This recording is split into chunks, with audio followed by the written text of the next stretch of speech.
नमस्कार, मैं कन्हैया श्रीवास्तव और आप देख रहे हैं MDP न्यूज़ 24। आगे बढ़ने से पहले नजर डालते हैं आज की प्रमुख खबरों पर।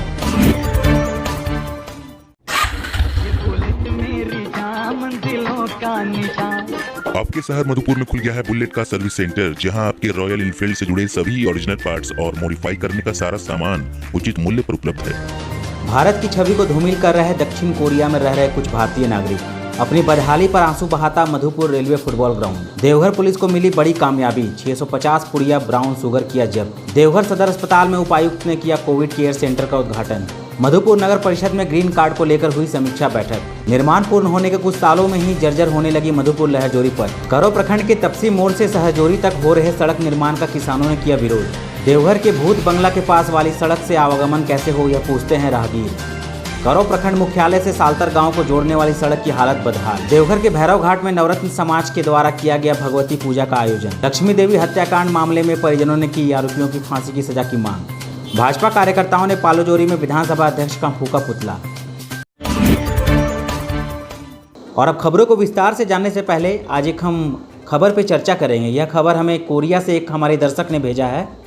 क्योंकि आपकी आवाज़ हमारी पहचान है और इसी के तहत उनकी आवाज़ को आप तक पहुंचाना काफ़ी ज़रूरी है। भारत के तेज विकास की चाह में दक्षिण कोरिया का आज क्या महत्व है, इसे एक बेहद आसान समीकरण से समझा जा सकता है। भारत की आबादी दक्षिण कोरिया से 24 गुना अधिक है, जबकि प्रति व्यक्ति GDP के मामले में यह दक्षिण कोरिया का महज 16वां हिस्सा ही है। इस प्रकार दोनों के रिश्ते एक दूसरे के बेहद पूरक हो जाते हैं, क्योंकि जहाँ दक्षिण कोरिया के पास उन्नत तकनीक और विशेषज्ञों के साथ साथ पूंजी मौजूद है, वहीं भारत के पास बहुत बड़ा बाजार और प्रचुर मात्रा में उपलब्ध कच्चे माल हैं। भारत के हजारों लोग दक्षिण कोरिया में किसी न किसी कार्य को लेकर रहते हैं। यह सभी लोग Facebook group Indian in Korea से भी जुड़े हुए हैं। अब कहानी यहीं से शुरू होती है। ग्रुप से जुड़े सदस्य दो गुटों में बटे नजर आते हैं। कुछ मोदी सरकार के कार्यों से असंतुष्ट तो कुछ नरेंद्र मोदी के घोर समर्थक। अब ग्रुप के सदस्यों के बीच होने वाले चैट को आप देखेंगे तो आप पाएंगे कि अपने देश के लोग जो भारत में अपनी गंदी मानसिकता के कारण समाज में गंदगी फैला रहे हैं, उनमें से ही कुछ लोग ग्रुप के महिला सदस्यों को भद्दे कमेंट एवं कुछ तमिल सदस्यों को तमिल आतंकवादी कहकर संबोधित कर रहे हैं। इस तरह के गंदे मानसिकता वाले कहीं न कहीं भारत की छवि को विदेशों में भी धूमिल कर रहे हैं। और सबसे बड़ी बात यह है कि इस ग्रुप के एडमिन भी उन पर कोई कार्रवाई नहीं करते। IIK यानी इंडियन इन कोरिया और एम्बेसी के नेक्सस को लेकर पहले भी सवाल उठ चुके हैं। भद्दे शब्दों का इस्तेमाल कर बोलने लिखने की आज़ादी पे वार और लोकतांत्रिक मूल्यों के हनन से देश की छवि खराब हो रही है और इस कारण दूतावास इस मामले से अपने को दूर रखती नजर आती है, बल्कि उनके कमेंट्स को डिलीट कर दिया जाता है और लोगों से छिपाया भी जाता है। और अब जानते हैं खबरों को विस्तार से। मधुपुर के हृदय स्थली में स्थित Lal Bahadur Shastri railway football ground शहर के खिलाड़ियों और बच्चों के खेलने एवं बड़े बुजुर्गों के मॉर्निंग वॉक का एकमात्र स्थल इन दिनों अपनी बदहाली पर आंसू बहा रहा है। दरअसल लॉकडाउन और सोशल डिस्टेंस के अनुपालन को लेकर सब्जी मंडी को रेलवे फुटबॉल ग्राउंड में स्थानांतरित किया गया था। अब कुछ दिनों पूर्व यहां से सब्जी मंडी वापस अपने स्थान पर जा चुका है, लेकिन सब्जी मंडी के कारण प्रतिदिन मैदान में गाड़ियों के आवागमन से मैदान पूरी तरह से खराब हो चुका है और सब्जी मंडी के दौरान फैली गंदगी के कारण वहाँ घूमना तो दूर, खड़े रहना भी मुश्किल होता है। अब इसके साफ सफाई की चिंता ना तो रेलवे को है और ना ही नगर परिषद को और ना ही अनुमंडल प्रशासन को। रेलवे को जब यहाँ से आय करना हो तो इसकी याद अवश्य उन्हें आती है, लेकिन जब मैदान को दुरुस्त कराना हो तो रेलवे इस और निगाहें भी नहीं फेरता। मधुपुर नगर परिषद से मात्र कुछ कदम की दूरी पर यह मैदान स्थित है और आते जाते जाने अनजाने पदाधिकारियों की निगाहें भी इस पर अवश्य पड़ती होंगी, लेकिन साफ सफाई तो अब नगर परिषद का लगता है कार्य ही नहीं रह गया है और रेलवे को भी इसके साफ सफाई में कोई रुचि नहीं दिखती। नगर परिषद का ध्यान तो नगर विकास पर ज़्यादा रहता है। आइए देखते हैं यह रिपोर्ट। नमस्कार, मैं हूं संजय सिंह और आज मैं हाजिर हूं मधुपुर के हृदय स्थली रेलवे फुटबॉल ग्राउंड, जो शहर के बीचों बीच स्थित है। लॉकडाउन के दौरान यहां अनुमंडल प्रशासन के द्वारा सब्जी मंडी को हस्तांतरित किया गया था और काफ़ी दिनों तक रहा भी है, लेकिन धीरे धीरे सब्जी विक्रेता यहाँ से हटने लगे। बिना अनुमंडल प्रशासन के आदेश के सभी सब्जी विक्रेता मैदान छोड़कर फिर वापस अपने स्थानों पर चले गए। लेकिन हालात अब ये है, आप मैदान के हालात देख सकते हैं। ये मैदान बूढ़े बुजुर्गों को घूमने के लिए, बच्चों के खेलने के लिए एकमात्र मैदान है और शहर के बीचों बीच है। लेकिन मैदान खाली हो जाने के बावजूद आप देख सकते हैं चारों ओर गंदगी फैली हुई है। लोग घूमने आते हैं तो कहते हैं कि, और अब सब्जी मंडी हट जाने के बाद भी मैदान में घूमना मुश्किल है। इतनी दुर्गंध है यहाँ पर, जो लोग घूमने आते हैं कि दुर्गंध के कारण घूमना मुश्किल, घूमना क्या यहाँ खड़ा होना मुश्किल है। यदि मैं तो अनुरोध करूँगा, चाहे रेलवे प्रशासन हो या फिर नगर परिषद या फिर अनुमंडल प्रशासन से कम कम इस मैदान की साफ़ सफाई करवा दें, ताकि बच्चे यहाँ खेल सकें, बड़े बुजुर्ग घूम सकें। जब नरेंद्र मोदी जी बात करते हैं फिट इंडिया की, तो इंडिया फिट होगा कैसे? यदि इस तरह के हालात रहेंगे तो फिट इंडिया की तो आप कामना नहीं कर सकते। हमारे साथ कुछ लोग मौजूद हैं, मैं उनसे बातें करूंगा और क्या कहते हैं वो लोग मैं आपके सामने रखता हूँ। हमारे साथ हैं मधुपुर के पूर्व क्रिकेट खिलाड़ी संजय शर्मा जी। मैं उनसे जानूंगा, उन्होंने काफ़ी मैचेस इसमें खेले हैं और अब मैदान के जो हालात हैं, और सभी जानते हैं कि बड़े बूढ़े या बच्चे यहाँ खेलने के लिए या बड़े बड़े घूमने के लिए अवश्य इस मैदान में आते हैं। तो क्या होना चाहिए इसके लिए, मैदान का जो हालात है क्या होना चाहिए?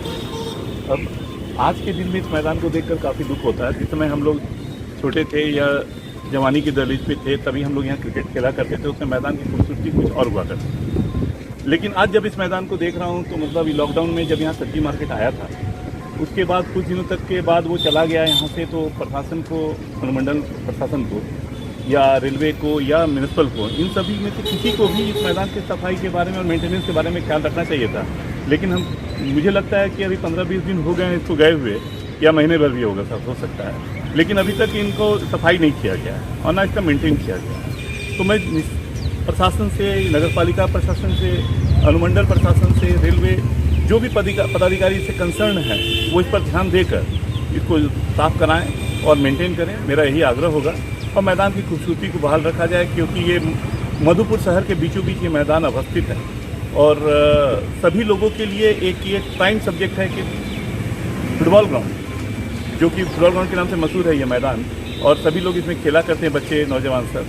तो इस पर सफाई पर ध्यान रखें। हमारे साथ एक फुटबॉल खिलाड़ी अमित जी मौजूद है। मैं अमित से जानना चाहूँगा, अमित, आप लोग इस पर लगातार फुटबॉल खेले हैं, आप लोगों की टीम भी प्रैक्टिस करती थी, तो अब क्यों नहीं कर पा रही है? सर, लॉकडाउन के पहले ये मैदान बहुत अच्छा था, खेलने लायक था, लेकिन जब से लॉकडाउन के उसके बाद जब से यहाँ पे सब्जी मार्केट लगने लगा, उसके बाद कंटिन्यू यहाँ पे गाड़ी आने जाने लगा। पूरा ग्राउंड देखिए सर, पूरा एकदम उबड़ खाबड़ करके रख दिया, पूरा मतलब एक तरह से पूरा उबड़ खाबड़ हो गया, मतलब खेलने लायक नहीं बचा। तो पहले काफ़ी समतल था, बहुत समतल था, इसमें पूरा गिट्टी का डस्ट गिरा के तो ग्राउंड पूरा वाट लग गया सर, एकदम मतलब खेलने लायक नहीं। मतलब थोड़ा सा आदमी अगर गिरा तो फिर मतलब पैर हाथ ये। और अभी तो सर नगर पालिका भी इस पर ध्यान नहीं दे रहा और रेलवे भी ध्यान नहीं दे रहा। देवघर पुलिस अधीक्षक अश्विनी कुमार सिन्हा ने गुप्त सूचना के आधार पर अनुमंडल पुलिस पदाधिकारी देवघर के नेतृत्व में टीम का गठन कर बिहार से आ रही एक स्कॉर्पियो को जब्त किया गया है। स्कॉर्पियो की चेकिंग करने पर उसमें सवार 3 लोगों के पास से 650 पुड़िया ब्राउन शुगर जब्त किया गया है। हिरासत में लिए गए व्यक्तियों के बयान के आधार पर छापेमारी कर 3 अन्य लोगों को भी गिरफ्तार किया गया है। गिरफ्तार किए गए सभी अपराधियों को जेल भेज दिया गया है। गिरफ्तार किए गए अपराधियों में से 2 अपराधी जमुई जिले के, 1 अपराधी दुमका जिले के और 3 अपराधी देवघर जिले के रहने वाले हैं।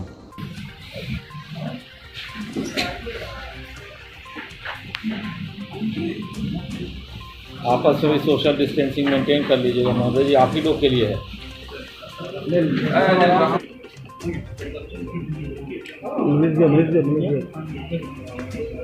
अब क्या मामला है? देवघर पुलिस को सूचना मिली थी कि कुछ लोग स्कॉर्पियो से ब्राउन शुगर की खेप चकाए बिहार से लेकर के देवघर में उसे बेचने के लिए आ रहे हैं। इस सूचना पर अंधरी गादर चौकी जसीदी के पास चेकिंग लगाई गई और छापामारी करके एक स्कॉर्पियो और लगभग 600 पुड़िया ब्राउन शुगर बरामद हुआ। ये लोग एक स्कॉर्पियो में आ रहे थे,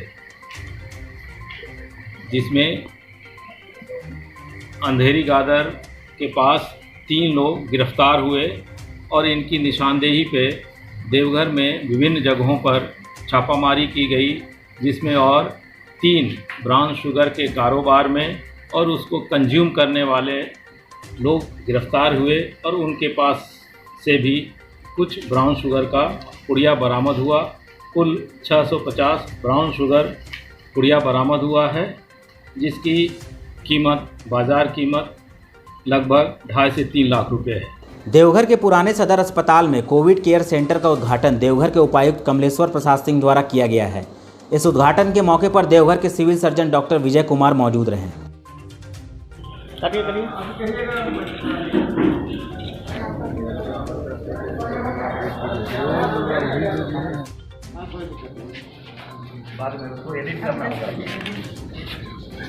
अब उसको जला के फूकने दीजिएगा।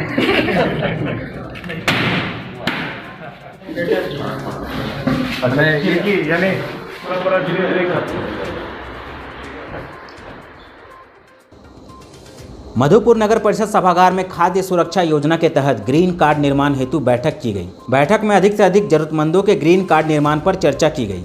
वार्डवार जरूरतमंदों की सूची बनाने की जिम्मेवारी वार्ड पार्षदों को दी गई।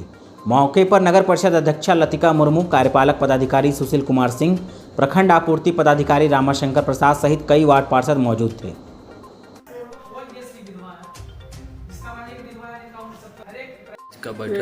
आज की बैठक झारखंड सरकार ने जो झारखंड राज्य खाद्य सुरक्षा योजना लागू किया है 17 सितंबर से, उसके संबंध में जानकारी दी गई कि इसके पहले हम लोगों के यहाँ राष्ट्रीय खाद्य सुरक्षा योजना लागू था, जिसके तहत बहुत सारे परिवार, जो मानक है हमारा शहरी क्षेत्र में 60.22% परिवार से ज़्यादा ही आच्छादित थे और कालक्रमेण जनसंख्या में वृद्धि हुई, परिवार बढ़ा, लोग बढ़ गए।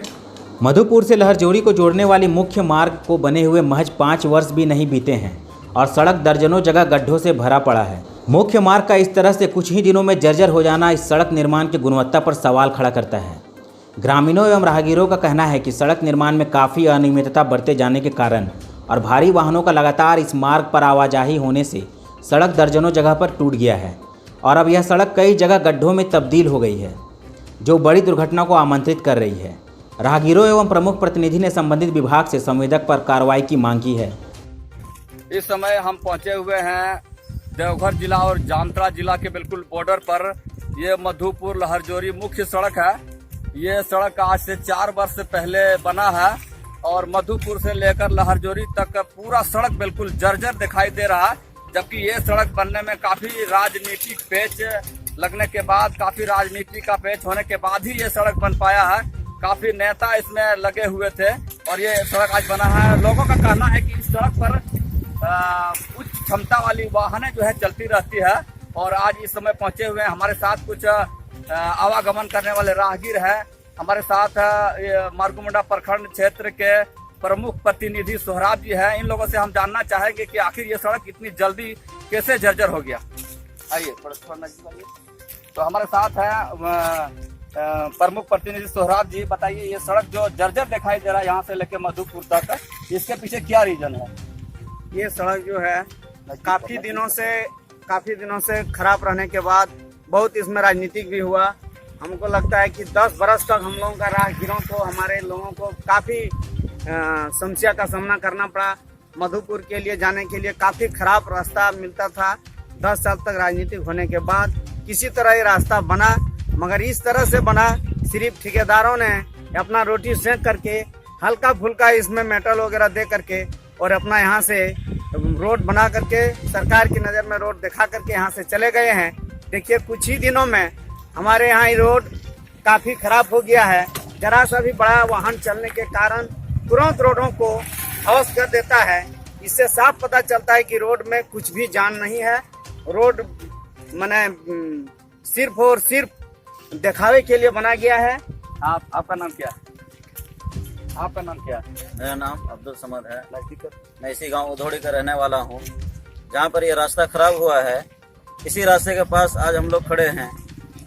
ये जो सरकार ने जैसे तैसे तो रोड बना ही दिया था, लेकिन इसमें बड़ी समस्या ये है कि पत्थर से लदे हुए बड़े बड़े वाहन इस रास्ते से गुजरते हैं। एक तो पहले से कमज़ोर है और ऊपर से ये बड़ी वाहनें जो गुजर रही है ये और भी रास्ता खराब कर दे रही। बिल्कुल सही बात है। ये मार्गो-मुंडा प्रखंड क्षेत्र के अंतर्गत आता है। यहाँ से कुछ ही दूर में आधा किलोमीटर के अंदर जामताड़ा जिला का बॉर्डर है। तो लोगों का, राहगीरों का कहना है कि ये जो रोड जिस समय निर्माण हुआ था उसमें घटिया मटेरियल का प्रयोग किया गया था, शायद इस वजह से हुआ, या फिर बड़ी वाहनें जो चलती है इसमें उच्च क्षमता वाली वाहनें, इस वजह से रोड जो है बिल्कुल ध्वस्त हो गया। यहाँ से लेकर मधुपुर तक यहाँ के लोगों ने, राहगीरों ने सरकार से गुहार लगाया है कि इसकी मरम्मती किया जाए और ये रोड मरम्मती किया जाए ताकि आवागमन करने वाले लोगों को सुविधा उपलब्ध हो। मैं कैमरामैन सहयोगी के साथ Ali Murtaza, MDP news 24। PWD विभाग द्वारा करीब 16 करोड़ की राशि की लागत से तपसी मोड़ से सहरजोड़ी जामताड़ा तक की सड़क का निर्माण कार्य चल रहा। सड़क निर्माण में संवेदक द्वारा लघु किसानों के खेतों और तालाबों को भरकर सड़क का निर्माण कराया जा रहा है। आज लघु किसान मोर्चा के बैनर तले किसानों ने आंदोलन का रुख अपनाते हुए इसका पुरजोर विरोध किया। लघु किसान छेदी साव ने कहा कि जमीन का मुआवजा नहीं तो सड़क निर्माण भी नहीं होगा, क्योंकि सभी किसान खेतों के ऊपर ही निर्भर हैं। सर्वप्रथम सरकार सभी किसानों को उचित मुआवजा दे जिनका खेत सड़क निर्माण के लिए लिया गया है। गौरतलब है कि संवेदक मुआवजा देने की बात कहकर जबरन सड़क निर्माण कर रहे हैं। किसान उत्तम राय ने बताया कि स्थानीय अंचलाधिकारी से लेकर SDO तक इसकी सूचना दी गई है, पर कोई भी सुनवाई आज तक नहीं हुई।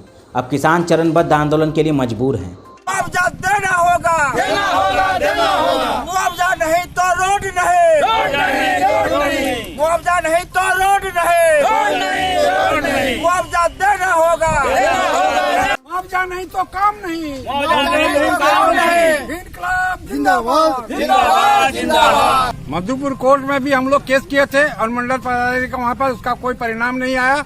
सीओ ऑफिस में भी हम लोग दिए थे। सीओ साहब भी आकर के, कहाँ का सीओ? करों का सीओ को भी हम लोग दिए थे इसके बारे में लिखित शिकायत। उन्होंने सरजमीन को देखा, उसके बाद कुछ नहीं, सब काम देवघर के भूत बंगला के समीप का यह सड़क आप देखेंगे तो मन में यही बात उठेगी कि इस सड़क से होकर लोग आवागमन कैसे करते हैं। यहाँ के निवासी कीचड़ में रहने के लिए मजबूर हैं। आए दिन किसी गाड़ी का कीचड़ में फंसना, दुर्घटना होना, गाड़ी पलटने से सामानों का गिरना, यह सब तो अब आम बात हो गई है। यहाँ के निवासी बताते हैं कि आला अधिकारियों को सभी मोहल्ले वासियों ने हस्ताक्षर करके आवेदन भी दिया है, लेकिन इस समस्या पर कोई भी सुनवाई नहीं हुई है। आपको बता दें कि यह मार्ग बोलबम के आने का मुख्य रास्ता है और हर वर्ष इस सड़क पर करोड़ों रुपए खर्च होते हैं। इस वर्ष श्रावणी मेला का आयोजन नहीं होने के कारण सड़क का हाल आप खुद देख सकते हैं। गाड़ी बुरी तरह फंस गई। आपका नाम? मेरा नाम भूषण। यहाँ के नगर निगम वाले को कुछ आप बोलना चाहते हैं? नगर निगम वाले बस बोलना चाहते हैं कम से कम इस रास्ता को चलने लायक कम से कम बना दें। नर्क की ज़िंदगी जो मतलब कि ये बोलबम का मेन रास्ता है कांवरियों का, फिर कांवरिया नहीं आ रहे हैं, लेकिन आम पब्लिक तो चल रहे हैं इसमें। आम पब्लिक मैंने कांवरिया अगर चलता तो ठीक है, उनके लिए सुविधा देते हैं, लेकिन आम पब्लिक को इसका मतलब कोई वैल्यू नहीं देते हैं लोकल पब्लिक को नगर निगम। इसका बहुत बार यहाँ के स्थानीय लोगों ने और बहुत बार जो है सो निगम को, चूँकि ये जो रास्ता है ये निगम के अंतर्गत आता है, इसके आगे पंचायत है और जितना रास्ता निगम के अंदर आता है वह नरकीय स्थिति में अभी सब लोग जो आते जाते हैं सब लोग उसी कीचड़मय रास्ते से आते हैं। इधर मुख्य रूप से आने जाने के साधन में ये भैरव घाट मंदिर जो है वहाँ पर आने जाने में, पूजा करने में, प्रतिमा लाने में बहुत तरह की दिक्कत होती है। और सबसे बड़ी बात है कि कब मतलब इस कीचड़मय में गाड़ी एक्सीडेंट होगा, गिरेगा, इसका मतलब कहीं कोई निगम का इसके ऊपर में ध्यान नहीं। 16 तारीख को हम लोगों ने एक आवेदन दिया था इस रोड के संबंध में PCC करने के हेतु, परंतु अब तक कोई इसमें सुनवाई नहीं हुई है। ये भूत बंगला गेट से लेकर के ये गौरीगंज मोड़ तक में मात्र 500 फीट जमीन ये रोड जो ऐसा है जो बहुत ही कीचड़ युक्त है, और इसको यदि PCCकरण कर दिया जाए तो यहाँ पे ये कभी भी इस तरह का परिस्थिति उत्पन्न नहीं होगी। इसमें तो 3-4 बार आवेदन दे चुके हैं DC साहब को, और बहुत बार ऐसे भी बोल चुके हैं, लेकिन कहीं कोई सुनवाई नहीं होता है। नगर निगम को भी इसे दे चुके हैं। ये कितने दिन से यहाँ पे है? ये कम से कम तो हमको लगता है कि 3 महीना से ऊपर हो चुका है। और एक्सीडेंट भी तो होता ही होगा, आने जाने का दिक्कत होगा। कम से कम तो हमको लगता है 8-10 को का हाथ तो टूट चुका है। यही हाल है, रोज कोई गिरता है, कोई कुछ हो जाता है। मतलब रास्ता इतना खराब हो गया है, रोज एकदम। जब तक मतलब बोलबम चलते थे तब तक ये रास्ता सही था, बोलबम चलना बंद, रास्ता एकदम खराब। मधुपुर अनुमंडल क्षेत्र अंतर्गत करो प्रखंड के करों से सालतर गांव तक जोड़ने वाली सड़क की हालत जर्जर हो चुकी है। दर्जनों जगह गड्ढों में तब्दील यह सड़क बदहाल स्थिति में पहुंच गई है। इस सड़क का निर्माण प्रधानमंत्री सड़क योजना के तहत तत्कालीन प्रधानमंत्री अटल बिहारी वाजपेयी के समय किया गया था। चूँकि वर्षों से मरम्मती कार्य न होने से इस सड़क पर आवागमन लोगों के लिए परेशानी का सबब बन गया है। ग्रामीणों ने बताया कि आए दिन सड़क में गड्ढा होने के कारण छोटी मोटी दुर्घटनाएं होती रहती है। यह मार्ग लगवा, डिंडाकोली, गौरीपुर सहित कई गाँव को जोड़ने का एकमात्र मार्ग है। ग्रामीणों ने इस सड़क की मरम्मती की गुहार लगाई है। मैं ग्राम सालतर का मैं मुन्ना रवानी हूँ, ग्रामीण हूँ। ये जो प्रधानमंत्री सड़क योजना जो है सालतर से कोरों जो रोड है बड़ा जर्जर स्थिति में है। आने जाने में बहुत दिक्कत हो रहा है, परेशानी हो रहा है। बहुत बीच बीच में गड्ढा गुड्ढा हो गया है। सड़क का स्थिति बहुत नाजुक स्थिति हो गया। तो आप लोग क्या चाहते हैं? हम लोग चाहते हैं जल्द से जल्द हो इस सड़क का मरम्मती किया जाए। सड़क का मरम्मती? हाँ, सरकार से चाह रहे हैं। सरकार से चाह रहे हैं सड़क से जल्द सड़क का मरम्मती हो। मैं रुपेश कुमार, ग्राम सालतर, करों टू सालतर के लिए जो प्रधानमंत्री सड़क योजना की तरफ से रोड बना था हम लोग 11-12 में, वो अभी ऐसा स्थिति में है जिस साइकिल लेके भी आना बहुत दिक्कत होता है। पैदल, साइकिल, बाइक और फोर व्हीलर तो आने में बहुत कष्ट हो रहा है अभी। इसलिए हम दरखास्त करेंगे प्रशासन से कि जल्द से जल्द हम लोग रोड की मरम्मती की जाए। देवघर के भैरव घाट में नवरत्न समाज के द्वारा भगवती पूजा का आयोजन किया गया। यह पूजा 19 साल बाद अश्विन मास में मलमास महीना में किया जाता है। इससे पहले इस समाज के द्वारा 1982 में पूजा किया गया था। वर्ष 2001 में आचार्य के नहीं रहने के कारण यह पूजा नहीं हो पाई थी। इस बार वर्ष 2020 में भैरव घाट पर यह पूजा की जा रही है। 19 सालों के बाद आयोजित होने वाले इस भगवती पूजा का अपना अलग ही महत्व है।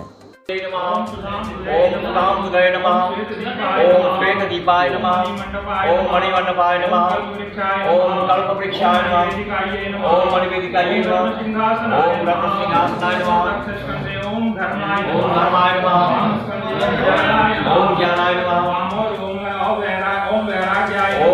ओम वैराग्याय नमः, संक्रांताय नमः।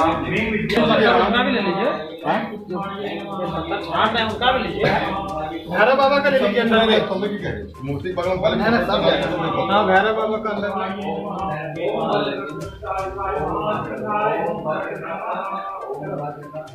नहीं है।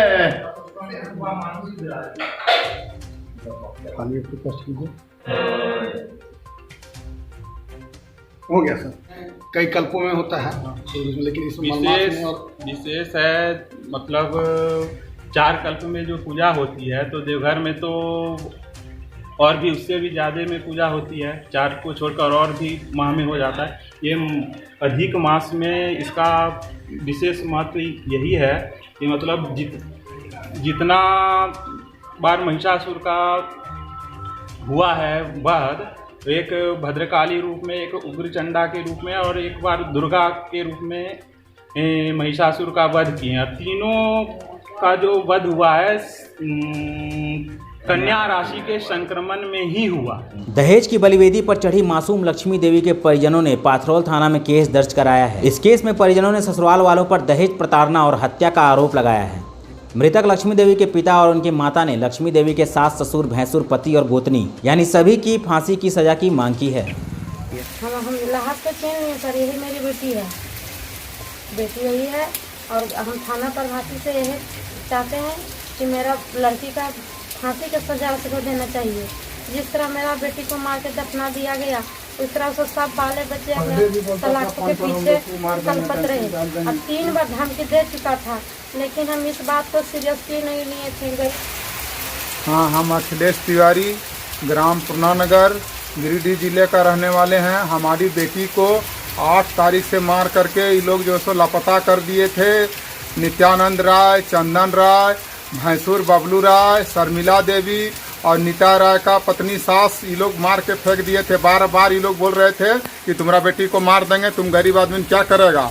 तो आज पथरोड थाना प्रभारी के द्वारा हमको सूचना मिला कि जो है सो आपकी बेटी का लाश मिल गया है, आप आइए। हम लोग को जो है सो कबूल करवाए हैं और लाश हमको बरामद कर लिए हैं। लाश बरामद हो जाने के बाद हम लोग आकर के शिनाख्त किए। यहाँ 5-7 व्यक्ति आए, इनकी माँ भी आई हुई है, हम लोग शिनाख्त किए। हमारी बच्ची का लाश मिल गया हजूर, सड़ी गली है लाश, फिर भी हम लोग पहचान लिए। जो है सो हम लोग का जो है सो इस न्याय से हम लोग का जो है थाना प्रभारी से हम लोग सहमत हैं, खुश हैं हम लोग। इसका उचित कार्रवाई होना चाहिए। ये चंदन राय पति बाबलू राय भैंसूर, ससुर नितय राय और समधन हमारी और शर्मिला देवी इनकी गोतनी, पांचों ने बार बार हमको धमकी दिया था कि मार के तुम्हारा बेटी को। बच्ची का नाम क्या था? लक्ष्मी को मार करके फेंक देंगे, तुम्हारा बेटी लक्ष्मी को मार के फेंक देंगे। ये 8 तारीख को हमको एकदम अंदेशा था कि मार दिया। हम लोग थाना प्रभारी के बार बार आकर के हम लोग यहाँ थाना में आकर के एसपी साहब के पास गए, डीएसपी साहब के पास गए, तो हम लोग को मतलब जो सो हम आज न्याय मिला हम लोग को कि जो है सो लाश हम लोग का बरामद हो गया हजूर। विधानसभा अध्यक्ष द्वारा सदन में सारण विधायक रणधीर सिंह को मार्शल देने के विरोध में पालोजोरी बाजार में भाजपा कार्यकर्ताओं ने झारखंड विधानसभा अध्यक्ष का पुतला दहन कर नारेबाजी की। साथ ही लोगों ने जमकर झामुमो के विरोध में प्रदर्शन भी किया। लोगों ने सारण के वर्तमान विधायक रणधीर कुमार सिंह के ऊपर गुंडागर्दी जैसे शब्दों का प्रयोग कर उन्हें मानसून सत्र में हिस्सा लेने से मना कर उन पर मार्शल करने का विरोध किया है, जिससे भाजपा कार्यकर्ताओं में काफ़ी गहरा रोष देखने को मिला। वहीं लोगों ने कहा कि सरकार अपनी हद में रहे। विधानसभा अध्यक्ष एक जिम्मेवार पद होता है और उस पद पर आसीन होने के नाते इस तरह की भाषा से लोग आहत हुए हैं। वहीं मौके पर भाजपा प्रखंड अध्यक्ष संतोष शाह के साथ दर्जनों भाजपा कार्यकर्ता मौजूद थे। पालोजोड़ी में कुछ कहेंगे हमारे विधायक प्रतिनिधि संतोष शाह जी। हमारे माननीय विधायक सारण रणधीर सिंह जी ने विधानसभा में छात्र रहित जो शिक्षक लोग को हटाया है अभी, हाँ, कोर्ट से जो आदेश आया हटने का, इसी मुद्दे को लेके बहस हो रही थी। इस मुद्दे को लेकर अपना बात रख रहे थे। इसी में विधानसभा अध्यक्ष ने उनको छोटा शब्द से संबोधन कहा। मान्य नहीं कहा कि गलत शब्द से संबोधन करता है। एक मान्य स्पीकर को बोलने का भी अक्ल नहीं है और चलते हैं गुंडागर्दी वाला शब्द यूज करते हैं। इसलिए स्पीकर का हम लोग आज पुतला दहन किए। इसलिए स्पीकर मुर्दाबाद मुर्दाबाद मुर्दाबाद मुर्दाबाद मुर्दाबाद मुर्दाबाद जिंदाबाद जिंदाबाद जिंदाबाद। इसके बाद हम लोग स्पीकर को नाला विधानसभा से इस बार हरा के धूल चटाकर इस बार उसको औकात पता करा। रणधीर जिंदाबाद रणधीर जिंदाबाद जिंदाबाद जिंदाबाद। और आज के लिए बस इतना ही। तो दीजिए मुझे इजाज़त, फिर मिलेंगे आपसे अगली बार। तब तक के लिए आप सभी को हमारा नमस्कार।